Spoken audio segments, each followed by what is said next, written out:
दोन पवित्र आत्मे पितृ पंधरवड्याच्या निमित्तानं जमिनीवर आले तर काय प्रश्न विचारतील? केशव उपाध्यायांनी असं म्हटलंय, एक उद्विग्न आत्मा मानसपुत्र शरद पवारांना विचारेल तर एक अस्वस्थ आत्मा उद्धव ठाकरेंना उद्विग्नपणे विचारेल। केशव उपाध्याय यांची शरद पवार आणि उद्धव ठाकरेंवर या शब्दात टीका आहे।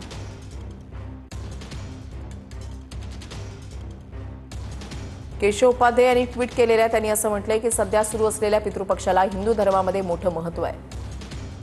दोन पवित्र आत्मे पितृ पंधरवड्याच्या निमित्तानं जमिनीवर आले तर काय प्रश्न विचारतील? एक उद्विग्न आत्मा मानसपुत्र शरद पवारांना विचारेल। वसंतदादांचं सरकार खंजीर खुपसून पाडल्यानंतर सुरू केलेला पाडापाडी घरफोडीचा खेळ कधी थांबवणार?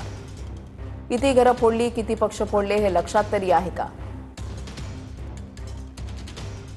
एक अस्वस्थ आत्मा उद्धव ठाकरेंना उद्विग्नपणे विचारेल। माझा हिंदुत्वाचा वारसा सोडून काँग्रेसचे अंकित होताना थोडा सुद्धा विचार केला नाही का? हिंदू हृदय सम्राट म्हणून मला अख्खं जग ओळखतं, तिथे जनाब बालासाहेब ऐकताना कान झडले कसे नाहीत?